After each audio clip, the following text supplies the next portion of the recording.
Olá, irmãos e irmãs em Cristo Jesus. Bem-vindo ao meu canal da Bíblia, Ouvindo a Voz de Deus.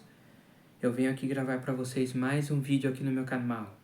E hoje é a Escola Sabatina, que tem como tema nos Salmos, parte 1. Antes de eu falar desse tema, eu preciso da ajuda de vocês para se inscreverem no meu canal da Bíblia, Ouvindo a Voz de Deus, deixar o seu like, ativar o sininho das notificações para receberem meu vídeo e compartilhar meu vídeo para maior número de pessoas. Eu preciso da ajuda de vocês. Então vamos aqui para a lição da Escola Sabatina. Nos Salmos, parte 1. E o verso para memorizar diz assim: Olhei, e eis que o Cordeiro estava em pé sobre o monte Sião. Com ele estavam 144.000, que tinham escrito na testa o nome do Cordeiro e o nome de seu pai. Apocalipse 14, verso 1. Como adventista do sétimo dia, estamos acostumados a procurar os símbolos do Apocalipse nas histórias do Antigo Testamento a fim de compreendê-los.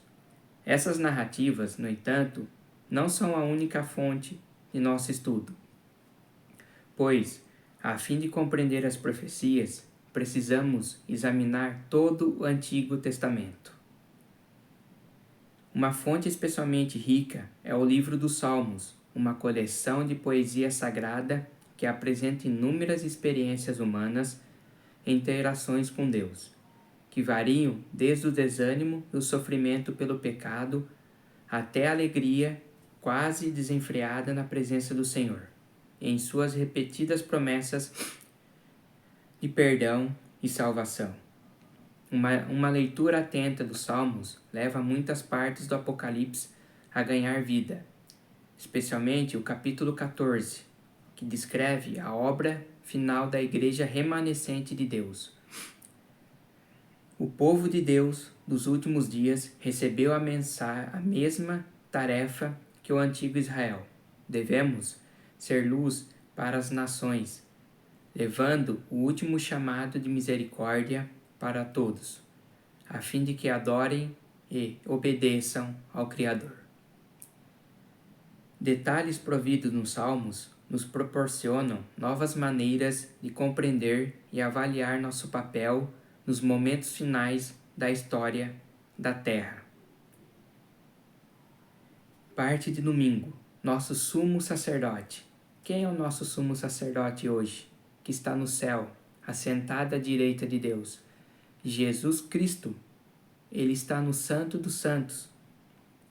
Ele está no santuário celestial. Então Jesus é o nosso sumo sacerdote hoje. Quando Moisés supervisionou a construção do tabernáculo, ele não foi autorizado a usar qualquer projeto que desejasse. Deus lhe deu o projeto e disse: tenha o cuidado de fazer tudo segundo o modelo que foi mostrado a você no monte. Êxodo 25, verso 40. O padrão usado no tabernáculo era de uma realidade superior ao santuário celestial. Vamos ler Êxodo 25, verso 40. Deus falou assim para Moisés: tenha o cuidado de fazê-lo segundo o modelo que lhe foi mostrado no monte. Então Deus aqui mostrou para Moisés o modelo do santuário que tem no céu. E Deus falou: você vai construir de acordo com o modelo que está aqui, que está no céu. Então Moisés construiu o santuário de acordo como Deus tinha falado para ele, que está em Êxodo 25, verso 40. Pergunta número 1. Leia Hebreus, capítulo 9, verso do 11 ao 15, que apresenta Cristo como nosso sumo sacerdote no santuário celestial. O que ele está fazendo por nós? É uma pergunta. Vamos aí, abra sua Bíblia em Hebreus capítulo 9, verso do 11 ao 15. Vamos ler esse texto. Olha o verso 11. Quando Cristo veio como sumo sacerdote dos benefícios agora presentes, ele adentrou o maior e mais perfeito tabernáculo, não feito pelo homem, isto é, não pertencente a esta criação. Não por meio de sangue de bodes e novilhos, mas pelo seu próprio sangue ele entrou no Santo dos Santos, de uma vez por todas, e obteve eterna redenção.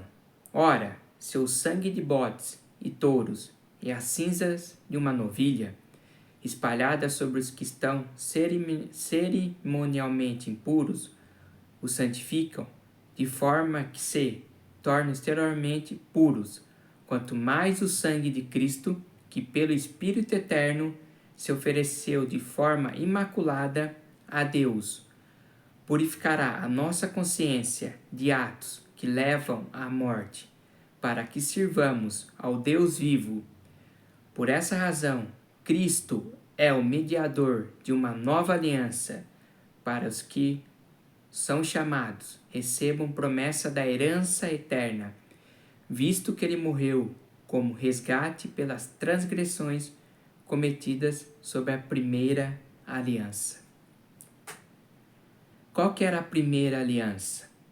A primeira aliança era o quê? O sangue de bodes, de novilhos, de cordeiros, de cabritos eram derramados. Este era a primeira aliança.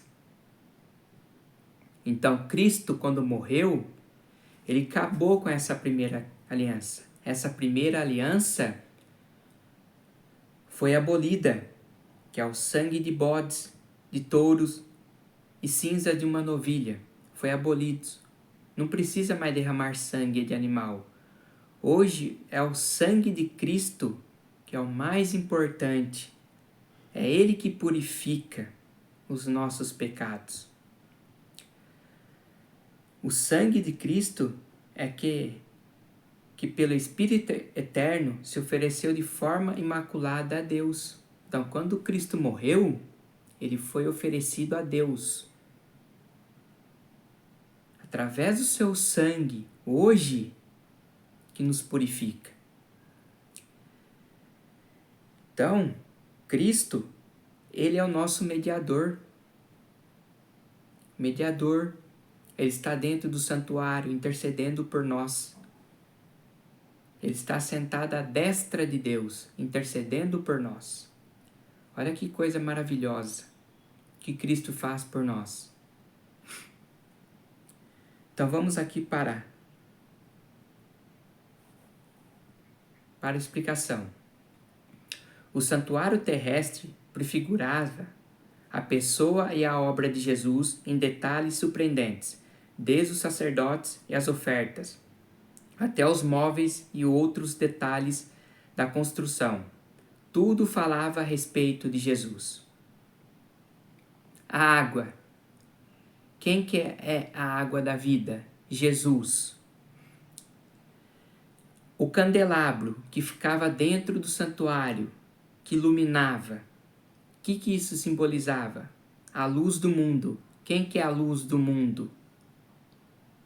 Então, o santuário, tudo falava a respeito de Jesus. Os pães que eram feitos pelos sacerdotes. Quem que é o pão da vida? O que aqueles pães representavam? Jesus, o pão da vida.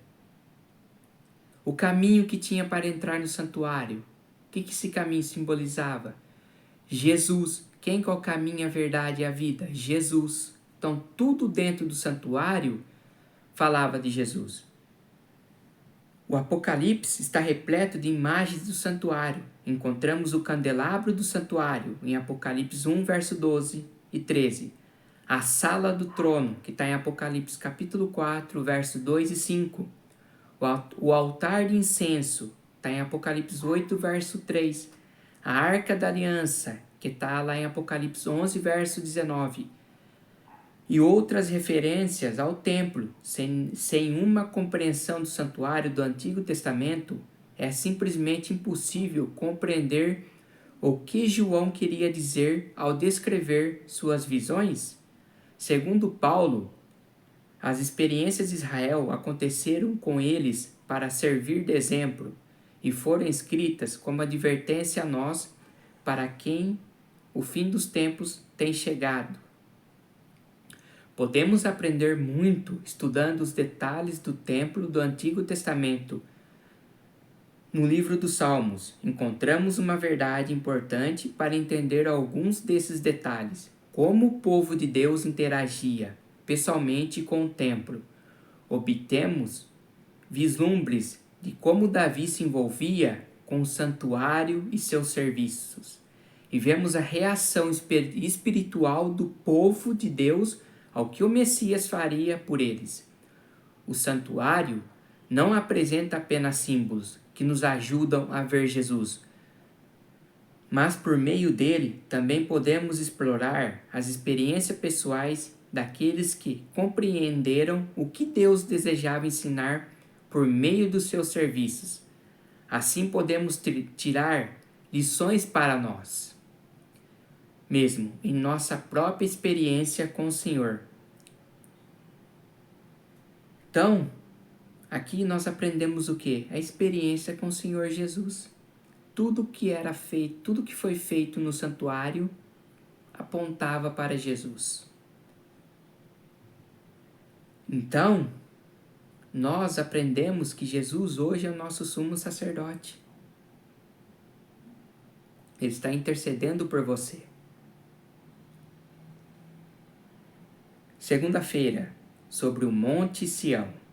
Em Apocalipse 14, o povo de Deus está em pé no Monte Sião, que ficava a oeste da cidade velha da Jerusalém atual, e era considerado o assento do trono de Deus, que representava sua presença entre seu povo. Com o tempo, o Monte Moriá, por ser o monte do templo, também passou a ser chamado de Monte Sião.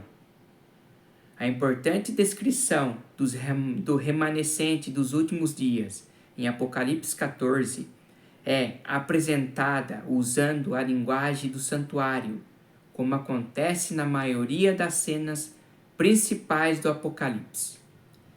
Graças ao Cordeiro, o povo de Deus está em seu santo monte. Pergunta número 2. Davi perguntou: quem poderá morar no teu santo monte? Vamos ler Salmos 15, verso 24. Diz assim. Salmos 15. O Senhor, quem habitará no teu santuário? Quem poderá morar no teu santo monte? Aquele que é íntegro em sua conduta e pratica o que é justo, que de coração fala a verdade e não usa a língua para difamar, que nenhum mal faz ao seu semelhante e não lança calúnia contra o seu próximo, que rejeita quem merece desprezo, mas honra os que temem o Senhor, que mantém a sua palavra, mesmo quando sai prejudicado, que não empresta o seu dinheiro visando lucro, nem aceita suborno contra o inocente. Quem assim procede nunca será abalado. Então aqui fala que, no Salmos 15, fala que quem pratica a justiça não será abalado. Aqui fala que não é para a gente difamar, que não é para a gente lançar calúnia contra o seu próximo, não é para ficar visando lucro, não é para aceitar suborno. Então, quem não faz isso nunca será abalado. Quem pratica a justiça nunca será abalado. Aqui no Salmos 24, verso de 1 ao 10, olha o que diz aqui. Do Senhor é a terra e tudo que nela existe, o mundo e os que nele vivem, pois foi ele quem fundou-a sobre os mares e firmou sobre as águas. Quem poderá subir o monte do Senhor? Quem poderá entrar no seu santo lugar? aquele que tem as mãos limpas. Quem vai entrar no seu santo lugar? Aqueles que tiverem as mãos limpas e o coração puro, que não recorre aos ídolos, nem jura por deuses falsos. Ele receberá bênçãos do Senhor, e Deus, o seu Salvador, lhe fará justiça. São assim aqueles que os buscam, que buscam a tua face, ó Deus, de Jacó.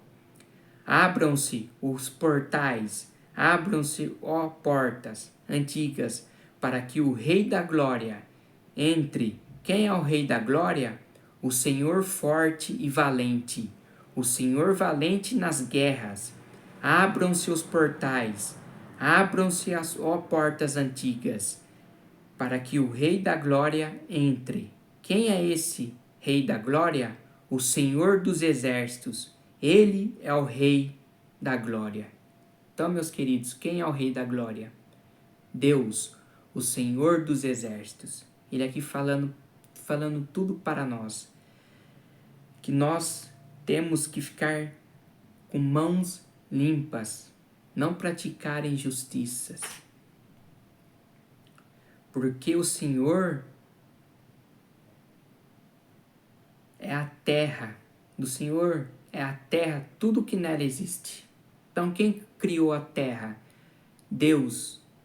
Então, Deus sabe tudo o que está acontecendo aqui. Então, nós temos que agir diante de Deus com mãos limpas. Fazer a justiça. É isso que Deus quer para nós. A justiça. Fazendo o bem para o próximo. Ajudando, praticando o bem. É isso que Deus quer. Deus odeia a injustiça.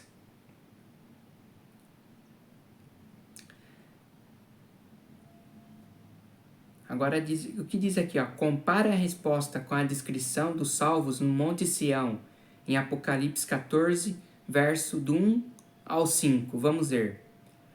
Então olhei e diante de mim estava o Cordeiro, em pé sobre o Monte Sião, e com ele os 144.000 que traziam escritos na testa o nome dele e o nome de seu pai. Ouvi um som dos céus, como de muitas águas, de um forte trovão. Era como os de arpistas, tocando seus instrumentos. Eles cantavam um cântico novo diante do trono, dos 4 seres viventes e dos anciãos.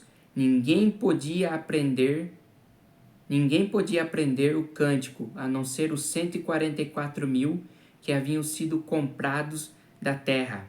Esses são os que não se contaminaram com mulheres, pois se conservaram castos e seguem o Cordeiro, por onde quer que ele vá. Foram comprados dentre os homens e ofertados como primícias a Deus e ao Cordeiro. Mentira nenhuma foi encontrada em suas bocas. São imaculados. Quais são as semelhanças? Como fazer parte desse grupo? O que significa o nome do Pai inscrito na testa dos 144.000?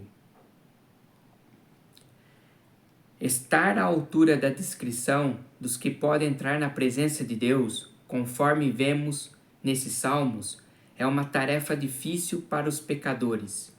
Quem pode dizer honestamente, quem sempre vive com integridade, ou que sempre de coração fala a verdade? Salmos 15, verso 2. Ninguém pode dizer que não será jamais abalado. Salmos 15, verso 5.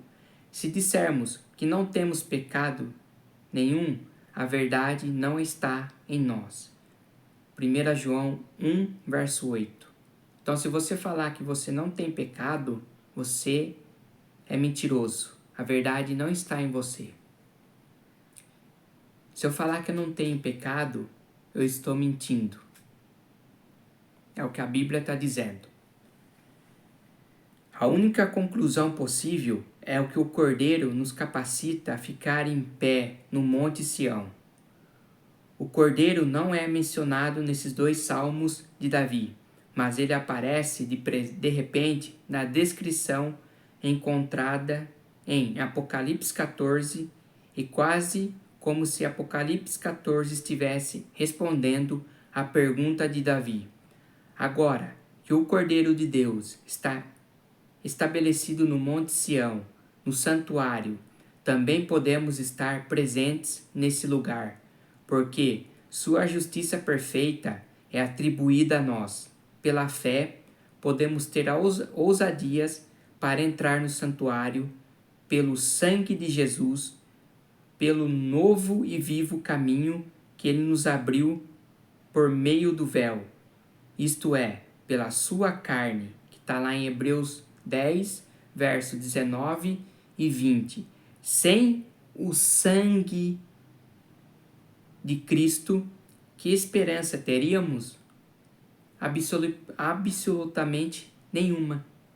Nós não teríamos esperança sem o sangue de Cristo.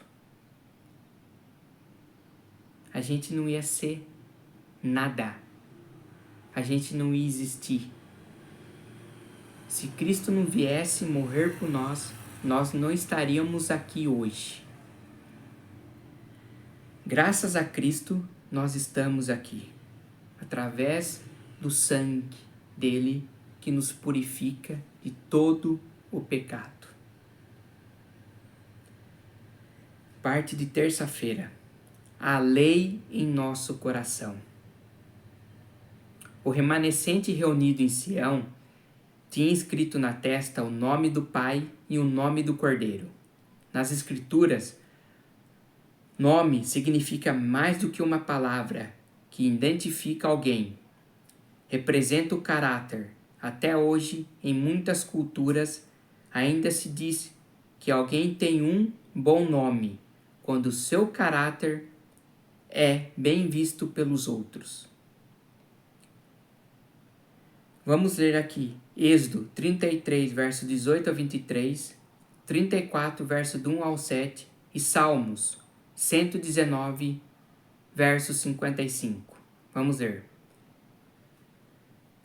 Olha aqui, em Êxodo vai falar assim: Então disse Moisés, peço-te que me mostre a tua glória. Moisés pedindo para Deus mostrar a sua glória.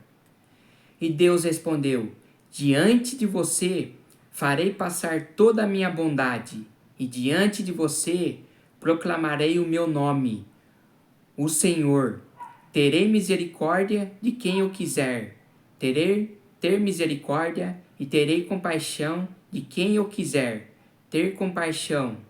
E acrescentou, você não poderá ver a minha face, porque ninguém poderá ver-me e continuar vivo. E prosseguiu o Senhor, há aqui um lugar perto de mim, onde você ficará em cima de uma rocha. Quando a minha glória passar, eu colocarei numa fenda da rocha, eu cobrirei com a minha mão, até que eu tenha acabado de passar. Então tirarei a minha mão e você verá as minhas costas, mas a minha face ninguém poderá ver. Disse o Senhor a Moisés, talhe 2 tábuas de pedra, semelhantes às primeiras, e nelas escreverei as palavras que estavam nas primeiras tábuas que você quebrou. Esteja pronto pela manhã para subir ao monte Sinai, e lá, no alto do monte, apresente-se a mim. Ninguém poderá ir com você, nem ficar em lugar algum do monte, nem mesmo ovelhas e bois deverão estar diante do monte. Assim Moisés lavrou 2 tábuas de pedra semelhantes às primeiras, e subiu ao monte Sinai. Logo de manhã, como o Senhor lhe havia ordenado, levando nas mãos as 2 tábuas de pedra. Então o Senhor desceu na nuvem, permaneceu ali com ele e proclamou o seu nome, o Senhor, e passou diante de Moisés, proclamando, Senhor, Senhor, Deus compassivo e misericordioso, paciente, cheio de amor e de fidelidade, que mantém seu amor a milhares e perdoa a maldade, a rebelião e o pecado. Contudo, não deixa de punir o culpado, castiga os filhos e os netos pelo pecado de seus pais até a terceira e a quarta geração. Então, aqui em Êxodo 33, no verso 18 ao 34, que diz aqui que Moisés, ele queria ver a glória de Deus. Ele queria ver a glória de Deus. E Deus falou assim: Moisés, você não pode me ver, porque se você me ver, Moisés, você vai morrer.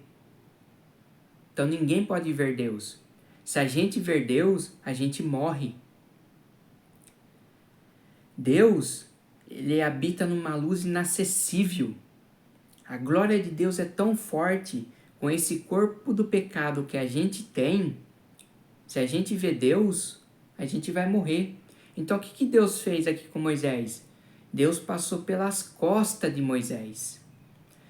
Olha a honra que Moisés teve de ver Deus pelas costas. E ali também Moisés havia quebrado as primeiras tábuas dos 10 mandamentos, quando Moisés viu lá a idolatria que o povo de Israel estava praticando, que tinha feito um bezerro de ouro. Moisés ficou tão furioso que quebrou as tábuas de pedra. E Deus falou: olha, Moisés, você vai fazer outras 2 tábuas de pedra, outras 2 tábuas, e eu vou escrever os 10 mandamentos ali. Foi o que Moisés fez. E Deus escreveu os 10 mandamentos. Além de Moisés ver a glória de Deus, Moisés viu Deus escrevendo os 10 mandamentos de novo. E Moisés, sabe quantos dias Moisés ficou ali no monte conversando com Deus? 40 dias e 40 noites. Moisés não comeu, Moisés não bebeu água. O Espírito de Deus ali que cuidou de Moisés. Olha só como Moisés era diante de Deus. E nós também somos importantes com Deus. Esse mesmo Deus que conversou com Moisés é o mesmo Deus de hoje, que você pode chegar a Ele, conversar com Ele.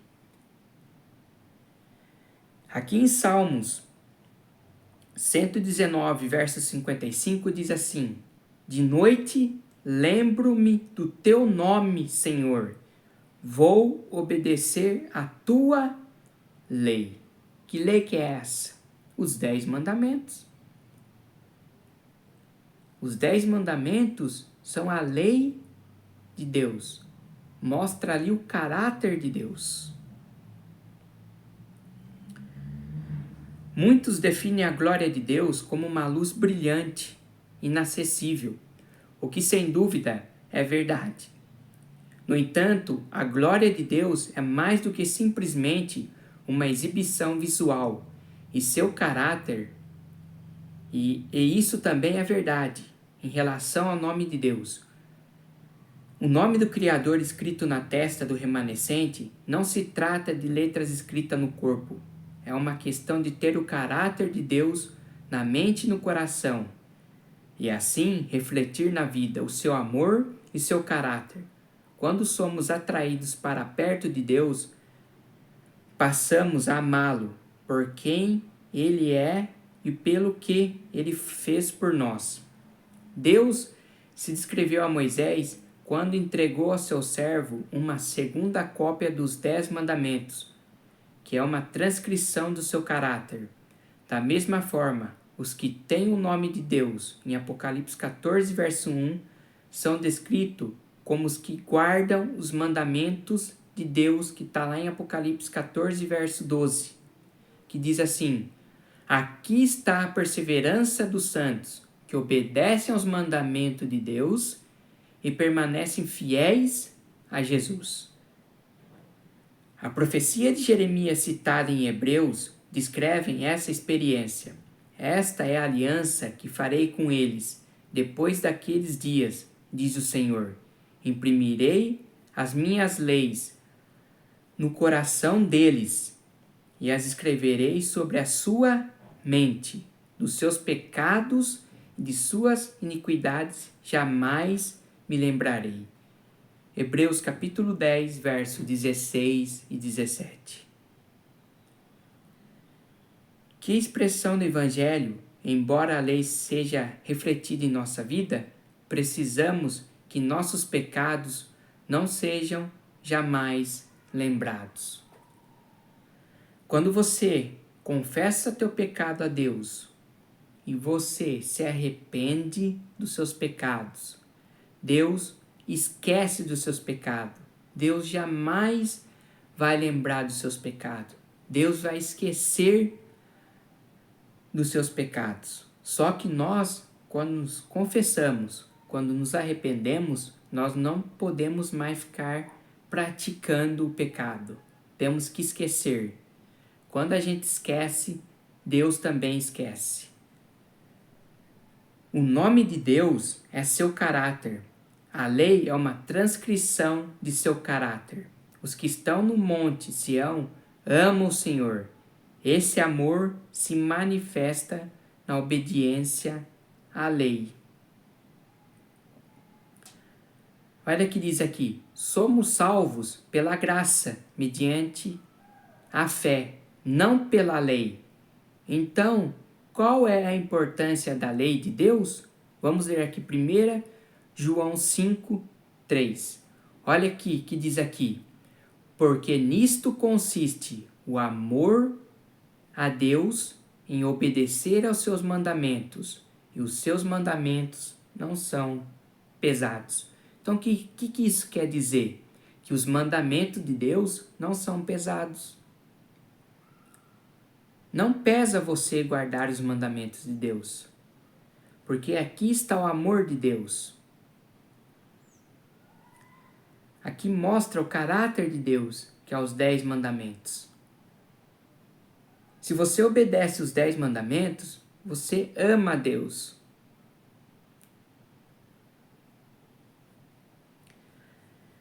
Vamos para a parte de quarta-feira. Salmos 5. Pergunta número 4. No Salmo 5, Davi apresentou o contraste entre os perdidos e os redimidos. Compare esse salmo com Apocalipse 14, verso do 1 ao 12. Que semelhanças existem entre essas passagens? Isso nos ajuda a entender o que significa ser parte do remanescente dos últimos dias. Davi destacou que o mal não pode habitar com Deus, em Salmos 5, verso 4. Vamos ler aqui. Tu não és um Deus que tenha prazer na injustiça. Contigo o mal não pode habitar. Então Deus está falando aqui que Deus, ele não tem prazer na injustiça. Deus odeia a injustiça. Deus odeia o mal. O mal não pode habitar com Deus. Então, o que Deus pede para nós? Que praticamos a justiça. O objetivo do tabernáculo era que Deus habitasse entre seu povo, e isso também será a verdade no reino de Cristo. Em Apocalipse 21, verso 3, que diz assim: ouvi uma forte voz que vinha do trono e dizia: agora o tabernáculo de Deus está com os homens, com os quais ele viverá. Eles serão seus povos, o próprio Deus estará com eles e será o seu Deus. Os que aproximam do trono de Deus devem ser redimidos. Então, se nós aproximarmos do trono de Deus, nós vamos ser redimidos. No Salmo 5, verso 7, Davi descreve um ato de adoração, que é a questão central do grande conflito. Apocalipse 13 usa 5 vezes o verbo adorar, e as 3 mensagens angélicas chama o mundo a adorar o Criador, que está aqui em Apocalipse 14, verso 7. Davi disse que temia a Deus, e a mensagem do remanescente apresenta o seguinte chamado: temam a Deus e deem glória a Ele, pois é chegada a hora em que Ele vai julgar. Quem vai julgar? Deus vai julgar o mundo. Quando for chegada a hora, Deus vai julgar o mundo. Quem tiver feito bem e quem tiver feito o mal. Eu quero ler uma passagem com vocês aqui em Eclesiastes 12, verso 13. Olha o que diz aqui. Vamos aqui para a minha Bíblia. Eu vou ler uma passagem para vocês aqui em Eclesiastes. Está abrindo aqui a minha Bíblia no celular. Abriu. Vamos aqui para Eclesiastes.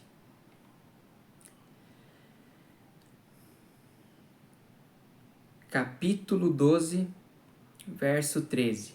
Olha o que diz. Olha o que diz aqui. Quem foi que escreveu esse livro de Eclesiastes foi Salomão. Olha o que diz aqui. De tudo que foi dito,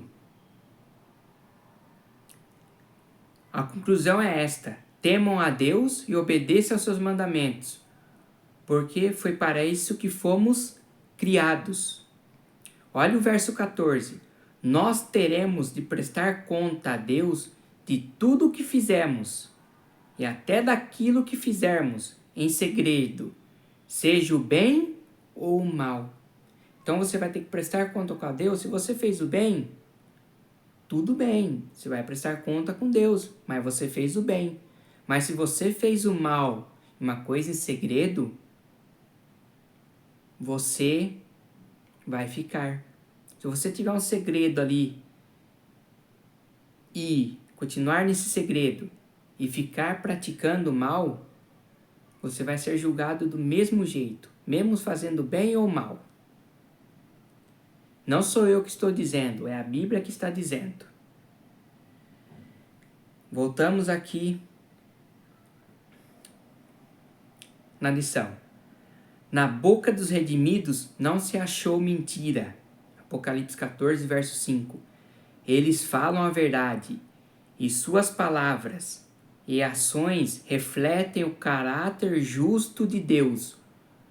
Por outro lado, de acordo com Davi, na boca dos meus adversários não há sinceridade. Salmo 5, verso 9. Nessa parte fundamental do Apocalipse, João apresenta uma cena surpreendente. Pecadores foram resgatados da morte e têm o privilégio de estar na presença de Deus. Eles não conquistaram esse direito. Em vez disso, o receberam, porque o Cordeiro de Deus, o justo Filho do Homem, estará lá com eles. Eles foram perdoados e redimidos. Não precisam mais carregar sua culpa. Vamos ler aqui Salmo 5:10. Diz assim: condena-os, ó Deus, caiam eles por suas próprias maquinações, expulsa-os por causa dos seus muitos crimes, pois se rebelaram contra ti. Porque o Cordeiro de Deus a carregou por eles. Uma vez que o nome de Deus é escrito em nosso coração, não podemos ficar em silêncio. O povo de Deus apresenta ao mundo uma oferta final da misericórdia, usando uma voz forte. Davi disse: alegrem-se todos os que confiam em ti, cantem de júbilo para sempre, porque tu os defendes, e em ti se gloriem os que amam o teu nome. Agora, imagine estar diante de um Deus santo no juízo. Cada ação que você praticou está exposta diante dele. O que essa perspectiva lhe diz sobre sua necessidade da justiça de Cristo? Então, o que isso quer dizer? Que cada ação que você praticou vai estar exposta diante de Cristo. diante de Deus. O que você fez, você vai estar diante de Deus. Seja o bem ou o mal ou em segredo. Como eu li para vocês em Eclesiastes, verso 13 e 14. Verso 12 e 13, quer dizer. Então você vai falar diante de Deus no dia do juízo. A Bíblia está nos dizendo isso. Vamos para a parte de quinta-feira. Ensinar aos transgressores os teus caminhos. Aquela pessoa que está em pecado, você deve falar de Deus para ela. Você fala do caminho de Deus para ela. Você mostra o que Deus fez por ela. Depois que Isaías viu o Senhor na sala do trono, depois que foi informado de que a sua iniquidade foi tirada, ele respondeu ao chamado divino, dizendo: Eis-me aqui, envia-me a mim. Uma vez que ele estava em paz com Deus, apesar de conhecer suas falhas, estava pronto para trabalhar para o Senhor. Isso também ocorre conosco. Como proclamar a salvação aos outros? Se nós não a recebemos, só podemos recebê-la pela fé em Jesus, no que Ele fez por nós. Então essa salvação não pode só ficar para mim. Eu tenho que falar para as outras pessoas, como eu estou fazendo aqui para vocês. Como eu estou falando que somente a salvação vem através de Jesus, vocês também têm que falar da salvação de Jesus para as outras pessoas. Pergunta número 5. Leia o Salmo 51, verso do 7 ao 15. O que Davi prometeu fazer depois que Deus o perdoasse e purificasse do pecado? Vamos ler Salmos 51, verso 7 ao 15. Diz assim: Purifica-me com hisopo e ficarei puro. Lava-me e mais branco do que a neve serei. Faze-me ouvir de novo júbilo e alegria, e os ossos que esmagaste exultarão. Esconde o rosto dos meus pecados e apaga todas as minhas iniquidades. Cria em mim um coração puro. Então você tem que falar para Deus: Senhor, cria em mim um coração puro. Ó Deus, renova dentro de mim um espírito estável. Não me expulse da tua presença, nem tires de mim o teu Santo Espírito. Devolve-me a alegria da tua salvação. Sustenta-me com um espírito pronto a obedecer. Então ensinarei os teus caminhos aos transgressores, para que os pecadores se voltem para ti. Livra-me da culpa dos crimes de sangue, ó Deus, Deus da minha salvação. A minha língua clamará a tua justiça. Ó Senhor, dá palavras aos meus lábios, e a minha boca anunciará o teu louvor. Então, o que nós devemos fazer? Espalhar a salvação de Deus. Falar para Deus criar em você um coração puro, um coração bondoso, um coração humilde. Mesmo você vai lá e fala para um transgressor, para um pecador, fale: ó, eu vim aqui falar de Jesus para você. Eu vim falar da salvação que Jesus fez por você, que Ele morreu na cruz, que Ele derramou seu sangue por você, que você se arrependa dos teus pecados, que você volte para Deus. É assim que nós devemos fazer. Então vamos aqui. Ser chamado à presença de Deus, em última análise, ser enviado de voltar ao lugar em que estávamos. Em sua sabedoria, Deus designou os redimidos para servir como sua voz para o mundo caído. Em breve o mundo sentirá o impacto do povo de Deus. O apelo final à humanidade caída iluminará o mundo inteiro. Apocalipse 18, verso 1. Diz assim: Depois disso viu outro anjo que descia dos céus. Tinha grande autoridade e a terra foi iluminada por seu esplendor. Tão logo uma pessoa aceita Cristo em seu coração, nasce um desejo de apresentar aos outros o precioso amigo que encontrou em Jesus Cristo, a verdade salvadora e santificadora. Não pode ficar escondida em seu coração. Se estivermos revestidos da justiça de Cristo e cheios da alegria que seu Espírito produz, será impossível nos contermos. Se já provamos e vimos que o Senhor é bom, teremos alguma coisa a dizer. Como Filipe, ao encontrarmos o Salvador, convidaremos outros para a sua presença. Ellen White, Caminho a Cristo, página 50. As 3 mensagens angélicas estão fundamentadas no Evangelho eterno. O fundamento do Evangelho, a salvação em Jesus, é proclamado antes da adoração ao Criador, da queda de Babilônia ou da advertência contra a adoração à besta e à sua imagem, que está em Apocalipse 14, verso do 6 ao 9.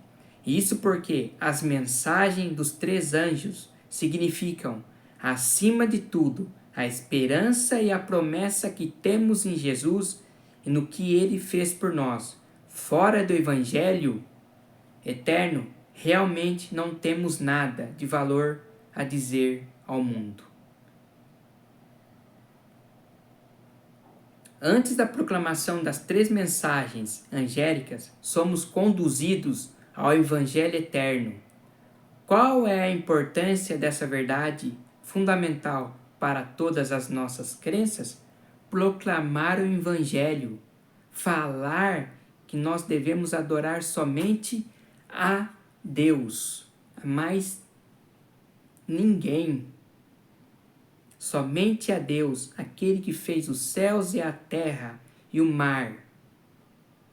Deus tem que ser glorificado, adorado, exaltado.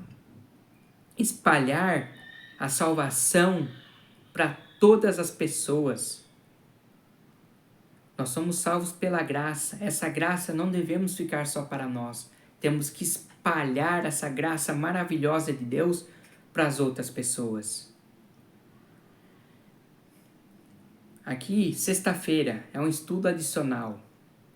Os Salmos de Davi passam por uma série completa de experiências desde as profundezas da culpa consciente e da condenação própria até a fé mais sublime e a mais exaltada. Comunhão com Deus. O registro de sua vida declara que o pecado traz apenas vergonha e tristeza, mas que o amor e a misericórdia de Deus podem alcançar as maiores profundidades, que a fé erguerá a pessoa arrependida, para que participe da adoção dos filhos de Deus, de todas as promessas contidas em sua palavra.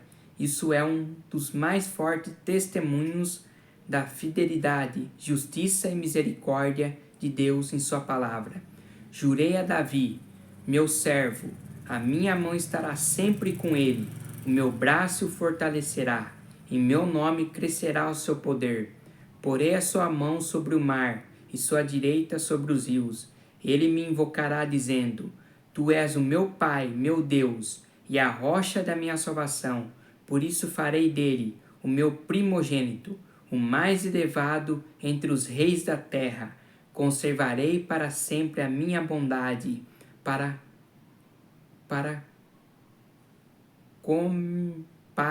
com ele. Ele confirmarei a minha aliança. Ellen G. White, Patriarcas e Profetas, página 670 e 671. Então esse foi o estudo da lição da Escola Sabatina. Nos Salmos, parte 1. Que Deus abençoe vocês, meus queridos irmãos, irmãs em Cristo. Que a graça do nosso Senhor Jesus Cristo esteja sempre em seus corações. Que Deus abençoe vocês e que vocês tenham uma boa semana.